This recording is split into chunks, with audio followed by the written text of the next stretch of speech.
사실상 88년도 쿠데타를 하면서 군부는 우리의 사회주의는 포기를 했다. 그러면서 시장을 개방하겠다라고 선언을 했죠. 어떻게 보면 시장 개방하니까 이제 뭔가 이 외부와의 교류, 그러니까 자본주의를 받아들이겠다 뭐 이렇게 생각할 수가 있는데 군부가 꼼수를 부린 것이 시장을 개방하면서 우리 군부도 기업을 만드는 거죠. 기업을 만들어서 이제 우리도 돈을 본격적으로 벌어보겠다. 군부 이름으로 된 큰 기업들이 두세 개 정도가 있고 그리고 군 개인이 하는 또 기업이 있죠. 그래서 얘네들이 등장하게 되면서 외부에서 들어오는 기업들이 있을 거잖아요. 이 기업들과 무조건 합작을 하는 거예요. 100% 라이선스를 내주지 않고 우리 하려면 어쨌든 군부 기업이랑 매칭을 해야 돼요. 안녕하세요. 동남아고의 고프로 고영경입니다. 지난 시간에 저희가 이제 한국 외대 장준영 교수님을 모시고 미얀마에 대한 이야기들을 자세히 재밌게 들어봤거든요. 그런데 정말로 중요한 질문들 몇 개를 2부에 들려드린다고 하고 제가 좀 밀어놨습니다.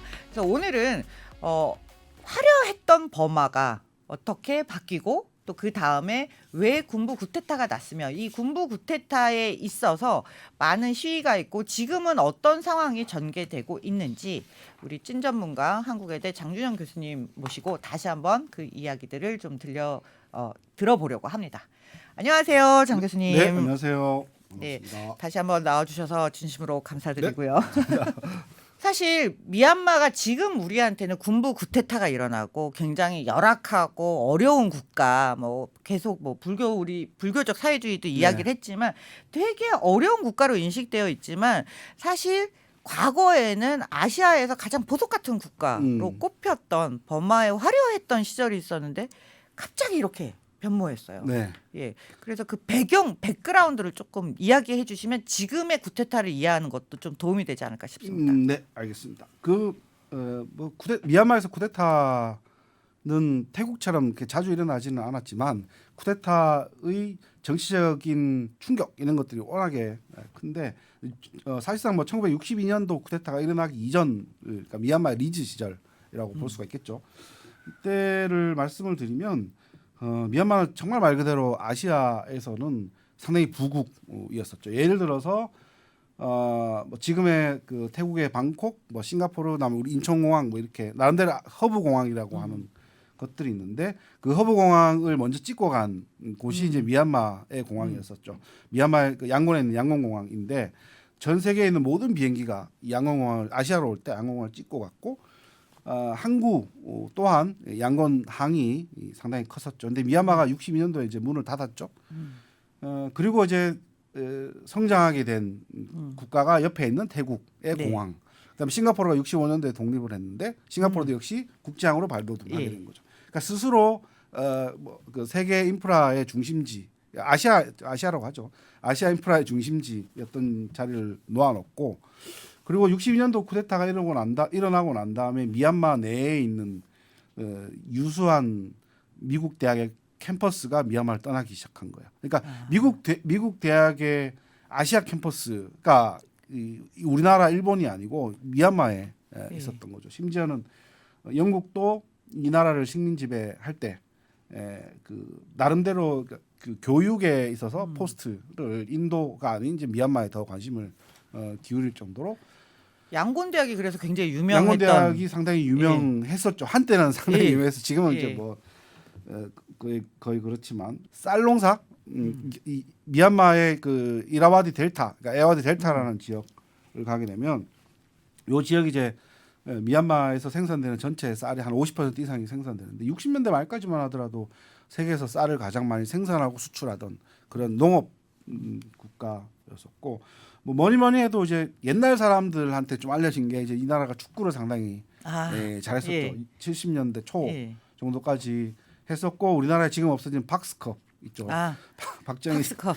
박정희 대통령이 만들었던 박스컵. 여기에서도 우리나라랑 항상 우승을 다퉜던 그런 국가. 제가 그 한 10몇 년 전쯤에 미얀마에 갔다가 우리나라의 어떤 감독, 우리나라의 축구 대표팀을 합던 감독을 만났어요. 그래서 이분이 이제 미얀마 국대를 맡으신 거죠. 그래서 자기가 당신이 현역에 있을 때 버마랑 축구를 해서 이긴 기억이 없는데 이 나라의 축구가 왜 이렇게 망가졌을까 해서 너무 궁금했다라는 거죠. 그래서 이 지도를 열심히 하셨어요. 이제 국대도 하고 또 청소년 대표도 하고 뭐 이렇게 하셨던 그런 기억이 있는데 수수께끼는 개인적으로 풀었는지는 궁금합니다. 그러니까 62년도부터는 나라가 이렇게 정상적이었고 물론 뭐 그 2차 대전 이후에 혼란스러운 상황이었지만 어쨌든 국가 발전의 기틀을 잘 갖추고 있었는데 쿠데타가 일어나게 되면서 망가지게 된 그 배경이 이제 군부가 저는 이제 국가 안의 국가라고 얘기를 하거든요. 이 미얀마가 쿠데타가 일어나면서 완전히 국가 체제 자체도 바뀌고 모든 게 바뀌면서 지금까지도 실권을 군부가 잡고 있는 것이고 네.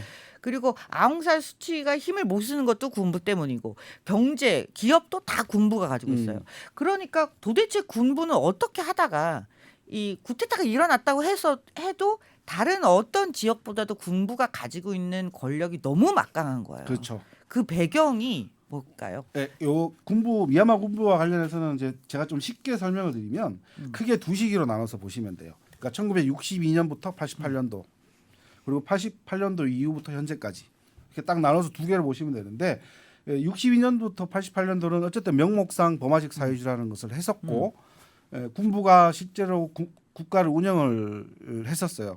근데 이때는 군부가 사실상 경제적인 활동보다는 뭐 반군과의 교전이나 그다음에 국가를 어쨌든 사회주의 체제로 개조를 해야 된다라는 방식 뭐 이런 것들 때문이었기 때문에 군부는 그러니까 특별한 이익 집단으로 보기는 힘들었었어요. 그러니까 정치 집단으로 보는 게 낫고.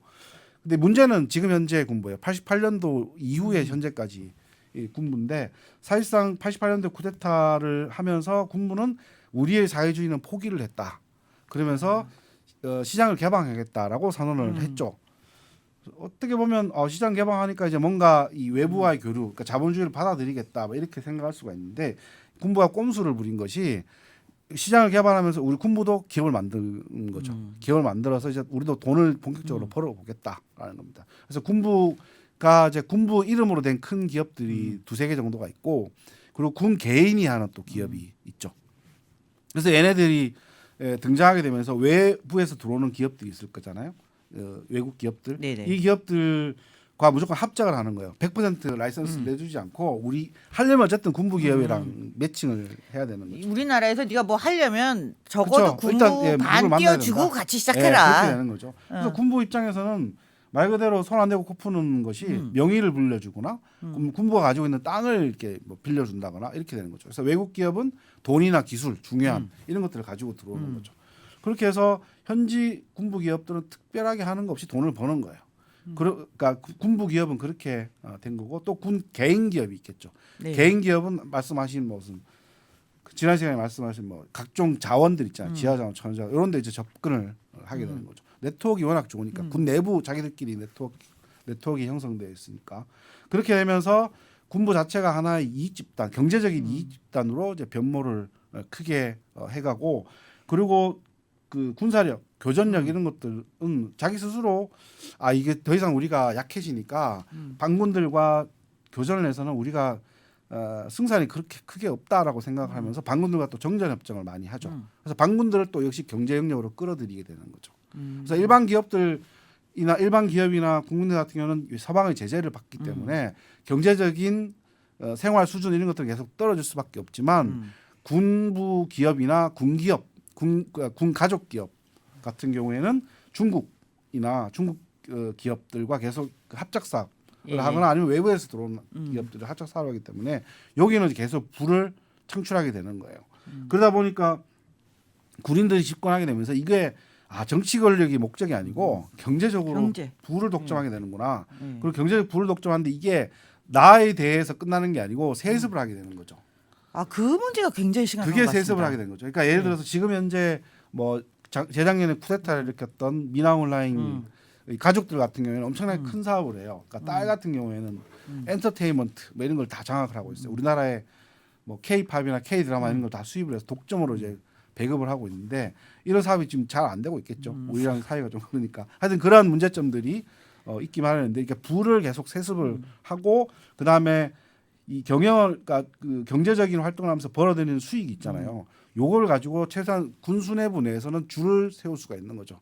군부 내에 결속을 유지를 할 수가 있는 겁니다. 그러니까 정치적인 리더십이 아니라 네. 경제적인 파워를 가지고 그죠. 내가 너에게 뭔가 보상을 해주는 예. 차원으로 줄세우기를 그래서 한다. 그래서 저는 이제 봤을 때 쿠데타가 일어나게 된 배경을 뭐 여러 가지로 설명할 수도 있지만 정말 궁극적으로 봤을 때는 군부가 가지고 있는 경제적인 권한이 서서히 축소되고 있는 거죠. 아, 예, 거기에 대해서 이제 반발이 큰 거죠. 우리가 가지고 있는 파이 한 판 전체를 다 피자 한 판을 우리가 다 먹어야 되는데 조금씩 계속 나눠줘야 될 상황이고 이게 세습을 해야지 되는데 아들 세대, 자식 세대들이 있어서 이렇게 되면 우리가 공정 경쟁을 할 수가 없는 상황이고 네. 그러잖아요. 독점적으로 뭐 가져가야 되는 그런 상황이다 보니까 쿠데타를 일으킨 사람들은 나이가 많은 사람들인데 얼마만큼 권력욕이 강했으면 그걸 계속 유지를 하려고 그러겠어요. 오히려 정치 권력을 장악하면서 가지게 되는 부수적인 수익으로서 경제 권력 이게 더 중요하다라고 볼 수가 있는 거겠죠. 그래서 그런 경제적인 이권을 가지고 있는 어떤 세대 간 세력 간의 다툼 뭐 이런 것들이 결국은 쿠데타가 언제 일어나도 이상하지 않았다. 그렇죠. 그러니까 예. 그러니까 아웅산 네. 수치의 민간 정권이 10년 동안 집권을 했잖아요. 그러니까 10년까지는 아니라 5년 동안 집권을 했는데 5년 동안 집권을 하면서 최소한 이 견제할 수 있는 장치는 마련하지 못하더라도 사회적인 분위기를 만들거나 아니면 국민들을 통원해서 군인 기업들이 이러한 역할을 하고 있고 군부가 원하는 것이 정말 무엇인지 이런 것들에 대해서 자세히 설명해 줬어야 되는데 예. 아웅산 수치 정부는 군부를 철저하게 회피하는 전략이었었죠. 그러니까 겸상하지 않겠다. 니네 방식으로 우리는 우리 방식. 어차피 국민은 우리 편에 있다라고만 좀 안이하게 생각했던 그런 측면들이 있었던 것 같아요. 사실 아웅산 수치가 이제 가택연금은 굉장히 오래 받고 네. 뭐 외국에 추방됐다가 들어오기도 하고 그러지 않았나요? 그렇죠. 저는 아웅산 수치에 대해서 좀 비판적인 입장이거든요. 그래서 그 더 레이디라는 영화도 있었고, 근데 그 더 레이디라는 영화는 이제 아웅산 수치를 우상화하기 위해서 만든 그런 영화라고 보는데 사실상 좀 과대평가된 측면이 적지가 않아요. 그래서 아웅산 수치를 뭐 포로가 된 공작새, 뭐 철호의 난초, 뭐 아시아의 넬슨 만델라, 뭐 여러 가지 정말 그 좋은 영화들이 예. 추앙받는 그리고 사실상 미얀마에서는 성역이에요. 완벽한 인물이기 때문에 건들면 안 되는 그런 인물이죠. 제 기억에도 예전에 이제 미얀마를 가면 아웅산 수치 여사의 사진 이런 게 지금 여러분들이 생각하는 뭐 케이팝 스타 정도가 아니라 아유, 진짜 뭐 더 많죠. 위대한 지도자로 뭐 달력부터 시작해 이렇게 쫙 네, 모든 것이 뭐 모든 티셔츠, 것이, 모자, 예. 뭐 하여튼 모든 굿즈가 예. 다 예. 나와 있고 성역이고 그러니까 완전 무결한 그런 인물이니까 이분을 비판한다거나 하는 일이 있을 수가 없는 일이죠. 그러니까 저는 이 자체가 잘못된 것이다. 왜냐하면 아웅산 수치는 영국에서 아주 오랫동안 생활을 하셨고 우리나라의 40대 초반 중반 정도에 제가 기억으로 43인가 아마 그 미얀마에 들어왔는데 현실 정치인으로 보여준 게 아무것도 없었어요. 할 기회도 없었어요. 기회도 사실. 없었고 그러니까 짧게는 그 88년 3월부터 해서 정계에 입문하게 된 8월 그리고 9월 달부터 이제 가택연금이 됐는데 그 6개월 정도의 그 보여준 게 고작 전부였었고 그리고 그 당신이 그리는 미얀마의 민주주의나 미래 이런 것들에 대해서 명확하게 보여주지는 못했어요. 좋아, 그 오랫동안 가택연금 되셨으니까 뭐 그럴 수도 있다. 그리고 노벨 평화상까지 받았으니까 지도자가 됐고 2012년에 본격적으로 정계에 입문을 했단 말이죠. 야당 의원이 됐었고 당수이기도 하고 그러면 그 기간 내에 그러니까 12년부터 15년까지의 퍼포먼스 정치적 퍼포먼스가 그렇게 성과를 많이 보이지 못했고요. 그 이유가 이제 저는 그러니까 현실 정치의 경험이 전혀 없고 그리고 가택연금에 처해져 있을 때 뭐 넬슨 만델라 같은 분은 저도 뭐 그 넬슨 만델라에서 잘 모르지만 평전 이런 거 읽어보고 그냥 말씀드리는 거는 끊임없이 자기 동지들과 협업을 하고 어떻게 하면 이 아파르테이드나 백인 우월주의 이런 것들을 부수고 평등한 남아공을 만들 것인가 이런 것들에 대해서 고민했는데 아웅산 수치는 사실상 가택연금에 처했을 때 한 게 뭐냐면 그 윗바사나라고 해서 현지어는 윗바뜨나라고 얘기를 하거든요. 이게 미얀마에 있는 불교 그 수행 방식이에요. 이 수행을 하게 되면 사람을 미워하거나 뭐 이런 것들이 사라진대요. 그러니까 자기 자신을 말 그대로 정화하는 거죠.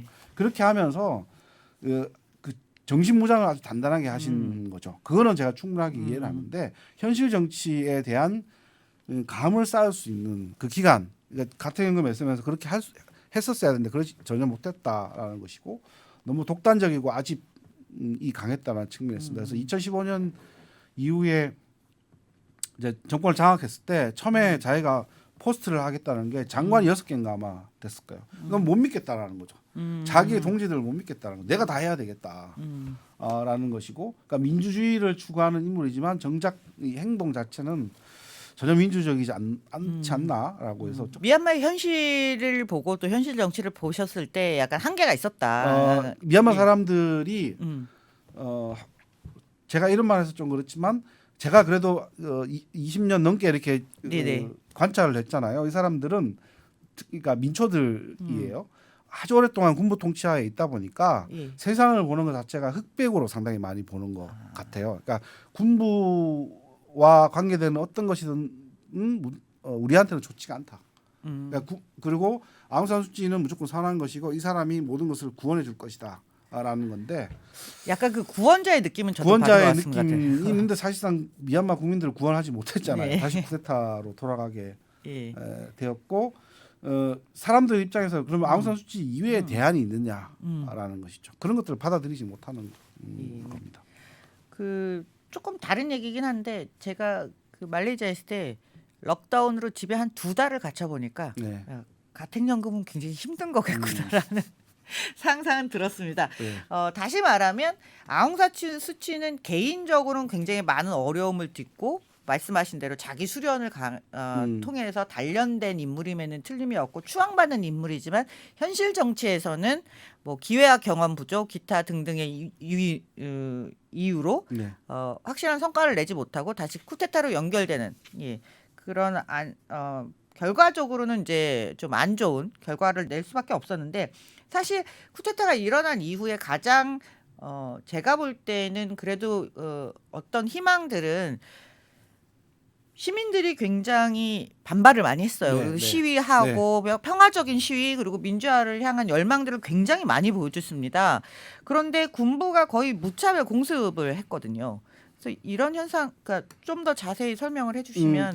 그러니까 미얀마는 이제 나라가 꽤 크잖아요. 네. 꽤 큰데 큰 도시가 별로 없어요. 그리고 이런 정치적인 격변 사태가 일어나게 되면 사람들이 많이 몰려 있는 거 보여주잖아요. 네. 우리 언론에서 보는 게. 그러니까 그게 큰 도시를 따지면 한 3-4개 정도가 있는데 그 위주로만 나오는 거죠. 주로 이제 양곳만 나오겠죠. 그러면 군부는 이런 정치적 격변이 일어났을 때 소요 사태가 일어났을 때 할 수 있는 방법은 진압대를 대도시에 투입을 시키는 거죠. 그래서 뭐 양곤, 만달레, 뭐 네피도는 이제 군인들 관련된 네. 공무원을 많이 사니까 빼고 그 이외의 도시들 이렇게 해서 여기만 장악을 하면 되는 거죠. 그러니까 군부 입장에서는 상대적으로 지금까지 좀 쉬웠어요. 그러니까 네. 몇 번의 정치적인 소요가 있을 때마다. 근데 이번 쿠데타 이후에서는 달라진 것이 잘 나오지는 않는데 과거 그러니까 아웅산수치는 철저하게 비폭력을 추정하는 인물이에요. 그러니까 과거의 간디 노선을 마하트마 간디 노선을 따르는 그런 인물로서 어떤 문제를 폭력으로 해결하게 되면 또 다른 문제는 폭력으로 해결할 수밖에 없다라는 그런 주의이기 때문에 폭력을 절대 써서는 안 된다라는 겁니다. 근데 이번 쿠데타 이후에는 달라진 게 그 아웅산수치 진영, 그러니까 반군부 진영이겠죠. 거기서 군대를 만들었어요. 네네. PDF라고 해서 시민방위군이라는 것을 만들었는데, 근데 이 시민방위군이 어디에 소속돼 있느냐? 그러니까 독립적으로 독자적으로 행동하는 단체도 있고, 국민통합정부라고 해서 이제 반군부 진영으로 난 임시정부가 있죠. 거기에 이제 소속돼서 활동하는 단체가 있는데 제가 지난 시간에 말씀드렸듯이 소수종족들이 무장단체를 거두리고 있다고 했잖아요. 그 가운데에서 미얀마 정부에서는 총 21개로 공식 집계를 하고 있거든요. 그 가운데에서 4개 단체가 이 PDF랑 그 연대를 하고 있어요. 그래서 얘네들이 주로 이제 외곽 지역에서부터 계속 무장 활동을 하고 있는데 작년부터는 그 미얀마 중부 지방에 보면 그 서가잉이라고 하는 지역이 있거든요. 이쪽 지역을 좀 많이 장악을 했어요. 많이 장악을 해서 PDF가 이제 말 그대로 반군들이 그러니까 군부 입장에서 반군이겠죠. 반군들이 장악한 지역에 자치를 시작을 한 거예요. 그래서 최근 들어서 그 막 폭격 이런 게 있었잖아요. 그래서 이쪽 지역을 막 폭격을 하게 되는 거죠. 그래서 이쪽은 완전히 우리가 완전히 다 장악했으니까 안전지대다라고 생각을 하고 있었는데 이렇게 폭격을 받으니까 그러니까 말 그대로 PDF 입장에서 자신들의 심장을 공격당한 거잖아요. 가장 핵심 지역을 공격당한 거잖아요.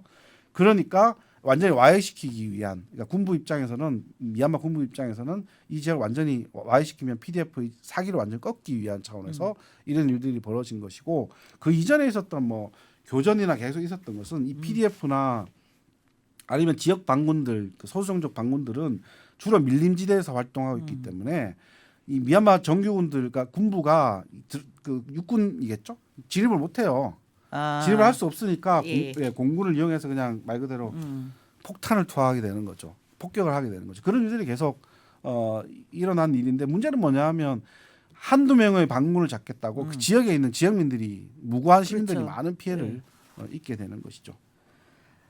사실 굉장히 많은 언론에 보도되지 않았지만 굉장히 많은 시위와 저항이 있고, 또 특히나 이제 뭐 SNS를 통해서 그렇게 해서 연대하고 이런 일들이 지금까지도 계속 이어지고는 있는데, 과거에 비해서 작년에 비해서 지금은 좀 잦아진 느낌일까요?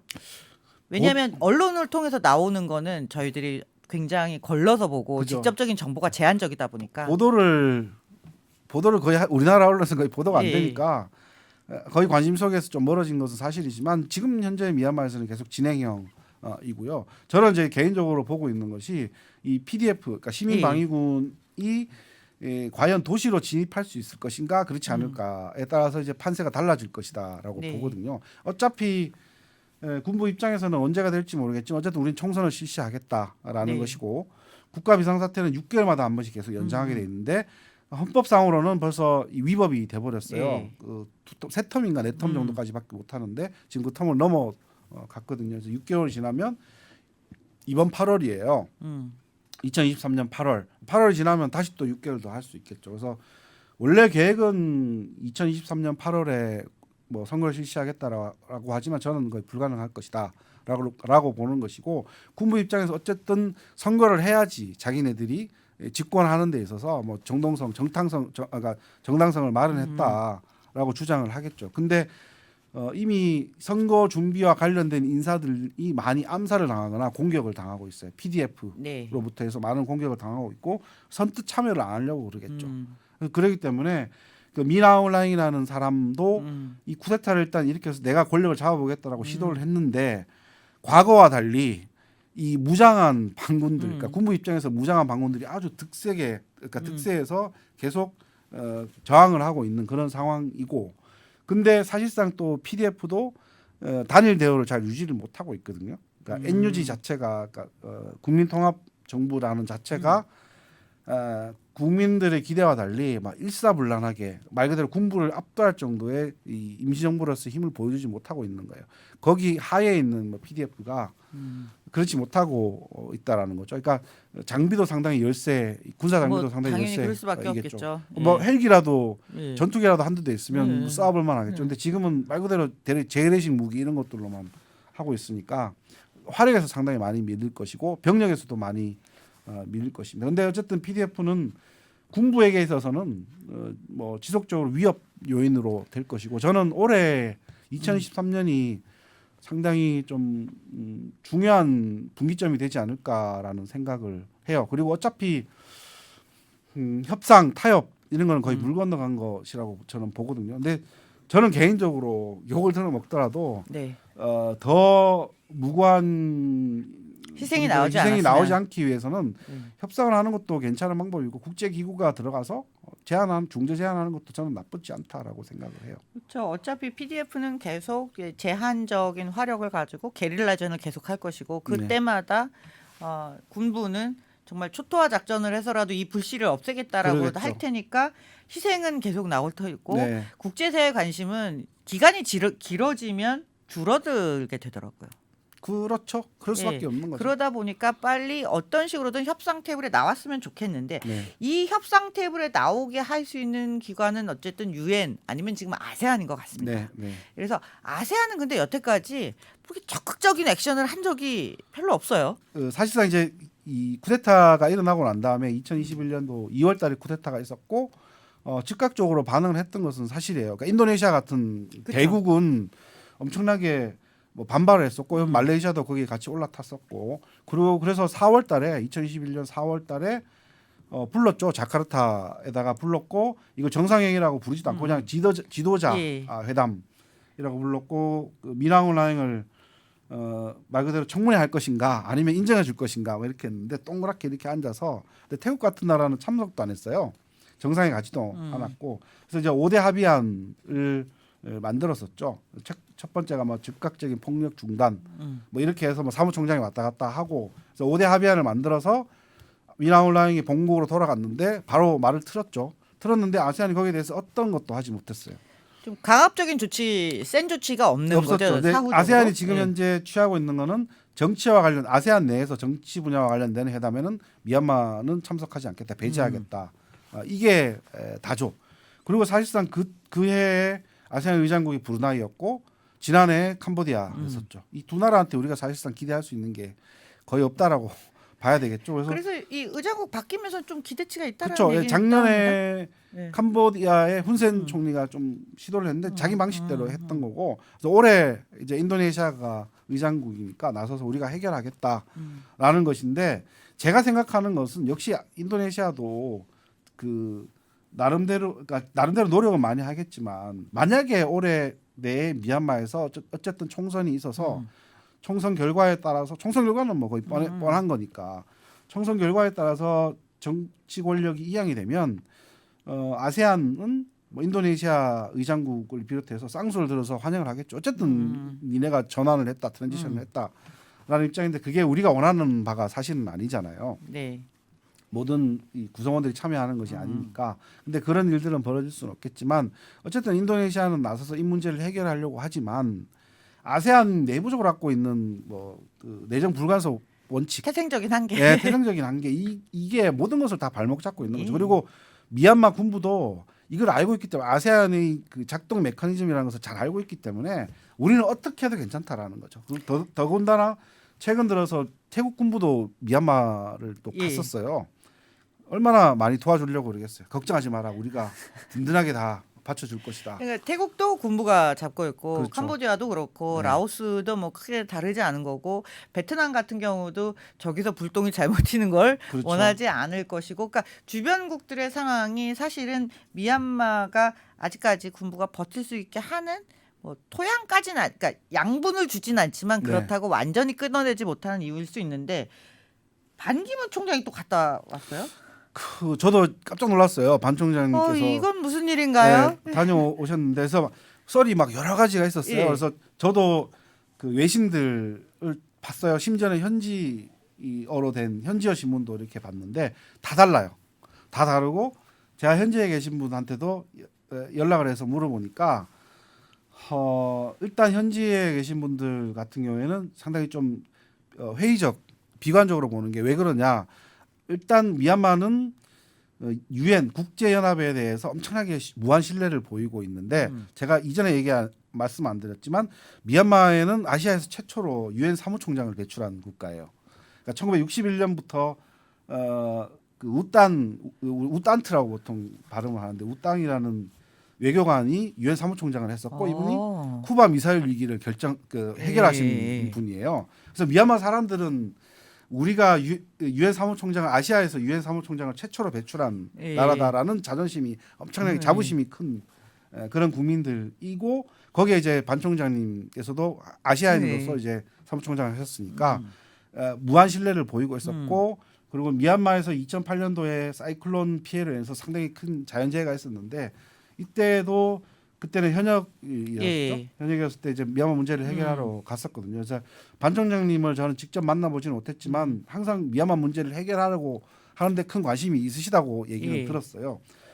그런데 반 총장님께서 와서 미얀마 군부의 수장을 만나고 갔다라는 것 자체는 상징성이 있잖아요. 그렇죠. 미얀마 군부를 인정해 주는 게 아니냐라고 미얀마 현지인들은 그렇게 얘기를 하고 있고 지금이야 뭐 본인께서는 내가 현직이 아니고 뭐라도 해보려고 갔다고 하겠지만 어쨌든 그렇겠죠. 사진이 찍힌 사진 아닙니까 그렇죠. 이거는? 같이 이렇게 해서 찍혀 있고 또 다른 얘기를 들어보니까 아까 제가 말씀드렸던 이 PDF가 자치하고 있는 지역 있죠. 이쪽 지역에 대해 공습이 있었으니까 최소한 이쪽 지역에 대한 문제를 해결하기 위해서 그러니까 더 이상의 공습을 멈춰달라라든지 또는 뭐 구금되어 있는 아웅산 수치나 이런 분들을 만나서 그러니까 반 군부 세력들을 만나서 협상할 수 있는 협상 테이블을 자기가 중재해서 만들어 놓고 오겠다라든지 이런 건데 얼마만큼 준비를 하셨는지 잘 모르겠어요. 그러니까 사태 전후파 이런 것들을 하셔서 가셨는지는 모르겠는데 소기의 성과는 거두지 못하신 것 같긴 해요. 예. 만약에 제가 반 총장님을 그러니까 개인적으로 만날 기회가 있으시면 좀 얘기를 사실상 좀 네. 듣고 싶긴 해요. 근데 예. 현지인들 같은 경우에는 반 총장님께서 오셔가지고 그 쿠데타를 일으켰던 군부와 주요 인사들을 만났다는 것 자체에 대해서는 좀 부정적으로 실망스러울 수 있죠. 부정적으로 보시고 의도가 있지 않나. 어찌 됐던 예. 뭐 그러니까 약간 당연히 선의로 가셨겠죠. 그러니까 그 저쪽의 의도에 좀 말렸을 수도 있다. 그럴 뭐 수도 이런 그럴 데까지 수도 추정이 있겠죠. 가능할 것 그럴 수도 같습니다. 있겠죠. 쿠데타 이후의 상황, 경제 상황은 당연히 좋지 않을 수밖에 없습니다. 뭐 다 각종 이제 뭐 거래 중단, 그다음에 외국 기업들이 이제 탈출을 하기 시작을 했고, 뭐 물자 이동이라든가 이런 부분들도 뭐 외환 결제 이런 부분들도 다 막힌 상황이에요. 그래서 지금 경제 상황은 우리가 생각하는 것만큼 나쁜가요? 그래서 생각보다 괜찮은가요? 그 동전의 양면인데 일단 한국 기업을 말씀을 예. 드리면요. 그 우리나라 기업의 대부분은 봉제업체라고 보시면 돼요. 봉제나 신발, 가발은 아마 철수한 것 같고 하여튼 대부분 봉제라고 예. 보시면 돼요. 옷인데 이 기업들은 최대의 호황을 누리고 있습니다. 예, 사실 저도 그렇게 들었습니다. 호황을 누릴 예. 수밖에 없는 게 일단 미얀마 화폐의 가치가 2배 이상 떨어졌어요. 그러니까 달러 대비 예. 엄청나게 떨어졌고 그 다음에 쿠데타 이후에 그 노동시장이 철저하게 통제가 되겠죠. 그래서 과거에는 춘투라고 해서 그러니까 해가 바뀔 때마다 노동자 임금 인상 투쟁. 임금 인상 그렇죠 시위 이런 게 있는데 예. 지금은 그게 거의 불가능하게 됐고 그마저도 해고를 하게 되면 쉽게 해고를 할 수 있고 그러니까 일자리를 구하고자 하는 노동력이 넘쳐나기 때문에 그렇죠.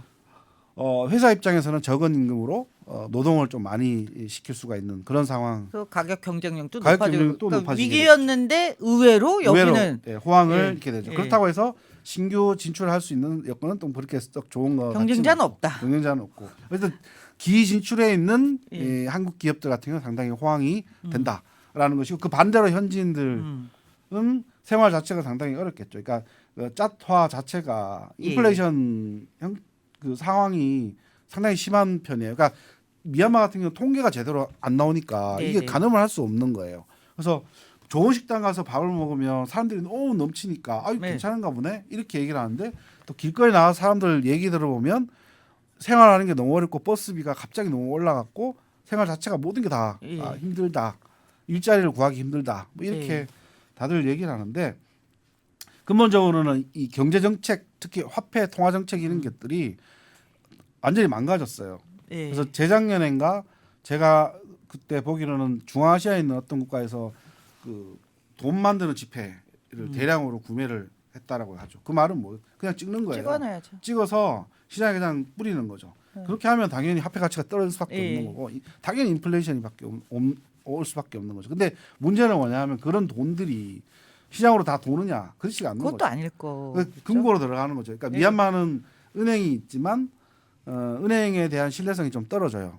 많이 떨어지는 많이 것 떨어지죠. 같습니다. 그러니까 일단 이자라는 그런 개념도 네. 없고 과거에는 뭐 그냥 화폐 무효화 이런 것들이 있긴 있었으니까 그래서 사람들이 좀 잘 사는 집은 엄청나게 다 큰 금고가 있거든요. 그래서 그 금고에다가 모든 것들을 다 보관하게 되니까 현금이 생기면 그거를 그 유동자산으로서 보관하는 게 그냥 묶어두는 거죠. 딱 집에다가. 그러니까 현금 시장에도 제대로 안 풀릴 것이고 가격은 계속 올라가기는 할 것이고 거기에다가 또 외국인들은 들어오니까 외국인들 얼마 안 되는 외국인들 봉잡았다라고 해서 여러 가지 외국인들을 대상으로 하는 물가는 또 올라갈 것이고 호텔비나 뭐 숙박비 이런 것들 호텔비가 뭐 엄청나게 비싸죠. 그래서 예. 경제 상황은 예. 사실상 이 동남아 10개 나라를 보게 되면 2023년부터는 포스트 코로나 이후는 어쨌든 플러스 성장으로 갈 가능성이 큰데 여기는 여전히 마이너스 15, 18, 뭐 심지어는 20까지 보는 예. 그런 통계도 있긴 하더라고요. 근데 너무 지금 상황이 안 좋다 보니까 지금 당장 뭐 예를 들어서 군부가 우리는 모든 걸 손 놓고 병영으로 복귀한다라고 예. 하더라도 이게 바로 떨쳐나오기는 그렇죠. 언제 아닌 또 것 같습니다. 어떻게 돼서 우리가 발목을 잡히거나 그 투자금을 회수하지 못할 그렇죠. 수 있다라고 네. 이야기를 합니다.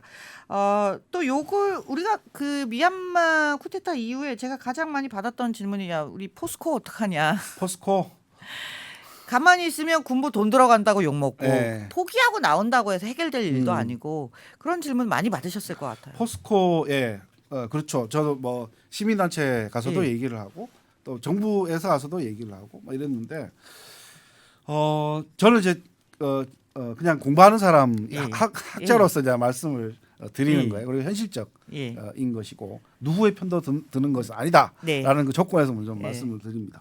그러니까 포스코를 비롯해서 우리나라의 기업들이 군부 기업들과 합작을 해서 사업을 한다라고 제가 말씀을 드렸죠. 그리고 그게 가장 소프트 랜딩 할 수 있는 방법이고 오랫동안 미얀마에서 어쨌든 이 뿌리를 내리고 예. 사업을 할 수 있는 그런 방법 중에 하나입니다. 그리고 저 또한 미얀마인들이 외국 기업에 지속적으로 고용이 되어서 일을 해야지 이 사람들의 마인드셋이나 이런 것들이 많이 바뀌고 그래서 노동 조건도 좋아지고. 그렇죠. 미얀마의 어쨌든 생활 여건, 예. 미얀마 사람들의 생활 방식 이런 것들이 달라진다라고 보는 사람으로서 제재를 하거나 경제 제재를 해야 된다는 에 대해서는 저는 반대하는 입장이거든요.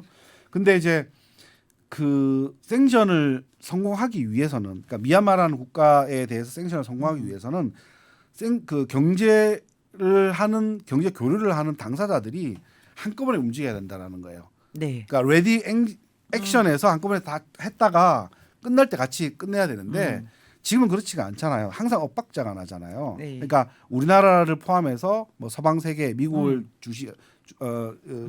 중시하는 이런 국가들이 미얀마에 대한 생션을 하는데 항상 뒷문은 열려 있어요. 중국이나 러시아 같은 나라가 열려 있어요. 인도까지도 계속 가담을 하고 있거든요. 좋아요. 그러면 포스코가 이 가스전을 따내기 위해서는 엄청나게 많은 노력을 했거든요.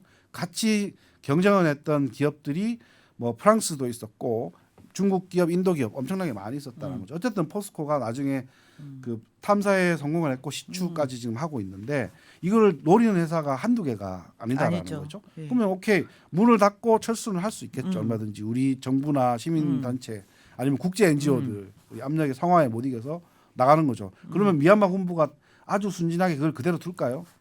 저도 그렇지는 않을 거라고 그렇죠. 생각합니다. 당연히 인도 같은 나라, 중국 같은 나라는 당연히 줄을 서겠죠. 그러면 우리는 되게 힘들게 20-30년 걸려가지고 어쨌든 거기에 탐사를 해서 시추를 했는데 시추해서 지금 개발을 하고 있는데 그거를 그냥 빼앗기냐 그렇게 되는 거죠. 그리고 또 미얀마 사람들이 갖고 있는 정서 중에 하나가 우리나라 사람들과 비슷한 것이 있는데 우리는 사람을 사귈 때 한두 번 봤다라고 해서 바로 친해질 수는 없잖아요. 모든 사람들이 대부분 다 그렇잖아요. 근데 미얀마 사람들도 그렇게 생각을 하고 있어요. 그러니까 지금 미얀마 사람들 가운데서 가장 좋아하는 외국인을 꼽아라면 한국 사람들이에요. 단연.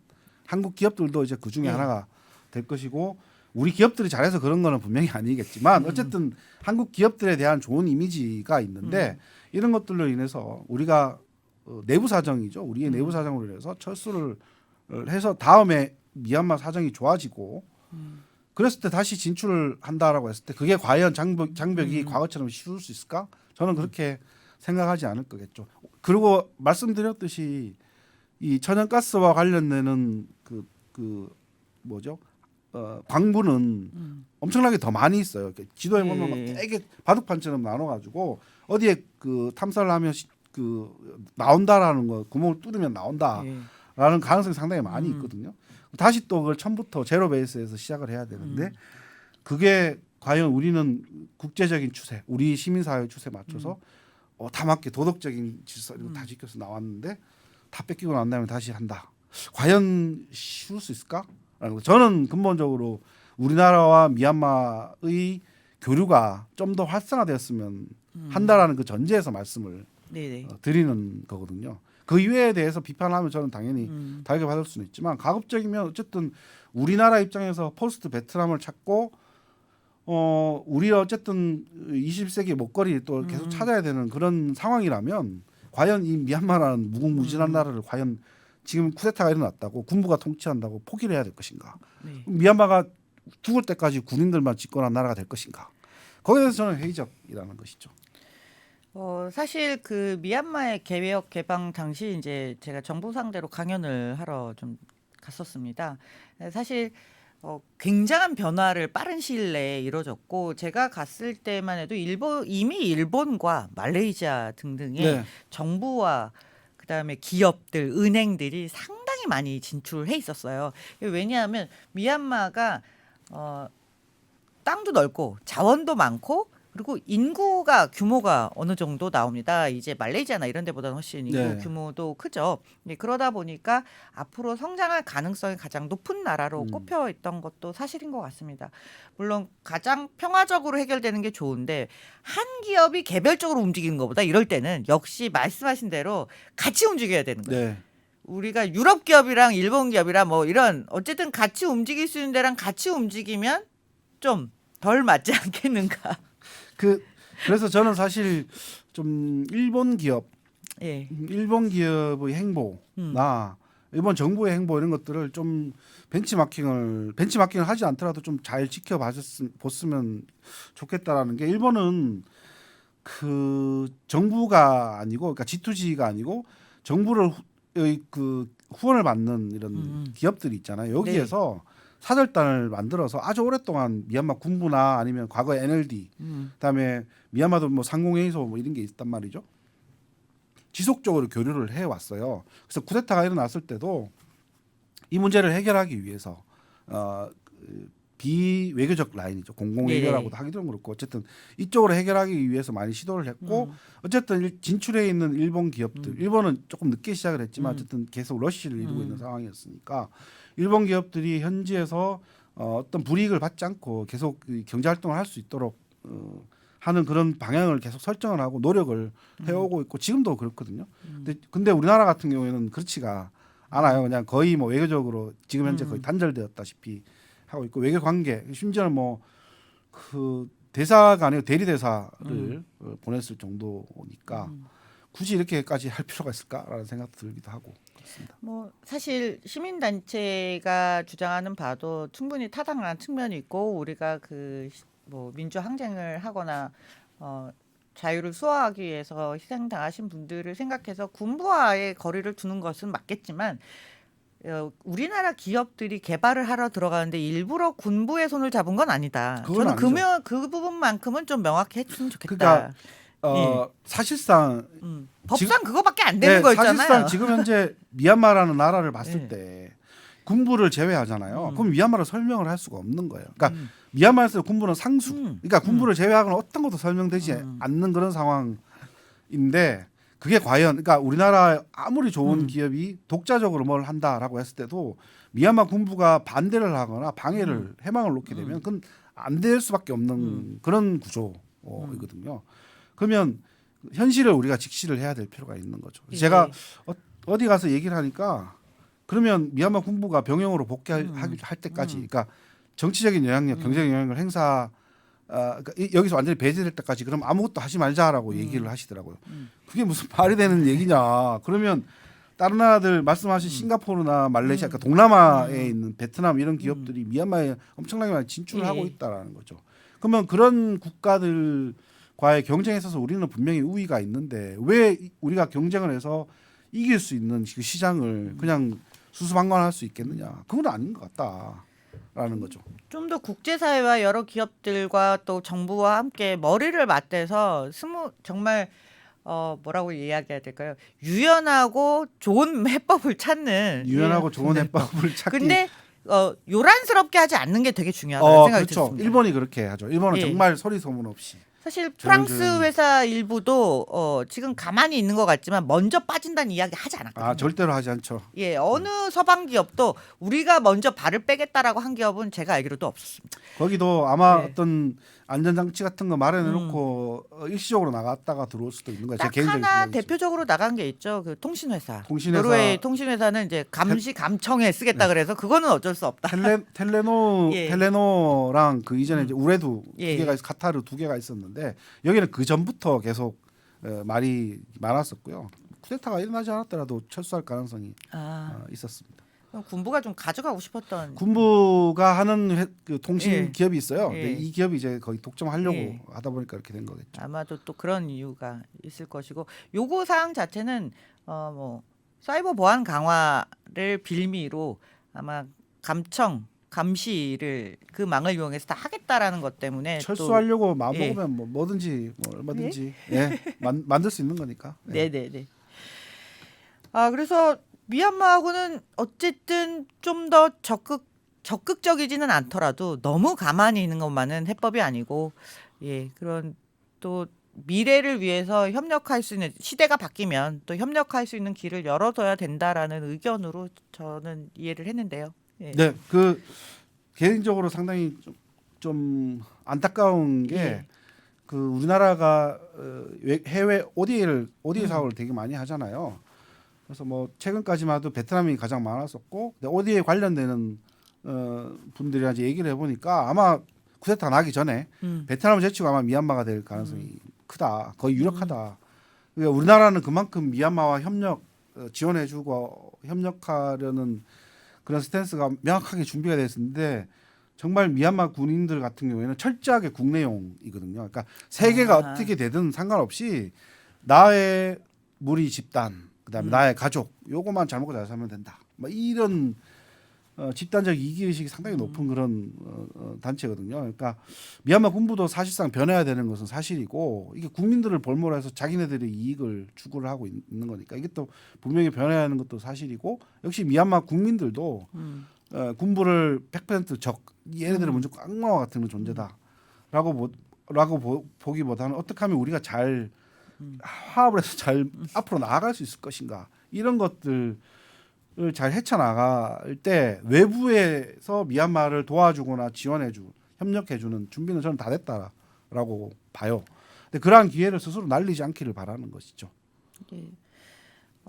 아무쪼록 좋은 해법들이 나와서 이 위기를 좀 슬기롭게 넘어갈 수 있도록 외부의 압력과 지원, 또 네. 내부에서의 저항과 해법을 모색하려는 자세 이게 다 지금 정말로 모든 머리가 모여가지고 정말 예, 해법이 나와줬으면 하는 예, 그런 생각이고 일단은 협상 테이블이 좀 마련돼야 되는 게 먼저인 것 같습니다. 협상 테이블이 마련돼야 되는데 그게 예. 아세안이 저는 인도네시아가 했으면 좋겠는데 모르겠어요 어떻게 될지 지켜봐야 될 것 말레이시아에 이제 아나르가 등장을 하면서 여기에서 조금 더 압박을 가하는 것으로 진행되지 않겠냐. 예, 아나르 총리랑 인도네시아랑 잘 예. 좀 협업을 했으면 좋겠어요. 예, 그런 얘기가 조금씩은 나오고 예, 있습니다. 예, 예. 시간이 많이 걸리지 않게 조금 더 좋은 해법이 나오고 한국도 미얀마의 경제 재건에 도움도 주고 ODA도 주고 네. 또 우리 기업들 진출했던 우리 기업들이 안정적으로 다시 예, 위기를 탈출할 수 있었으면 또 위기를 딛고 더 성장할 수 있는 계기가 됐으면 하는 바람입니다.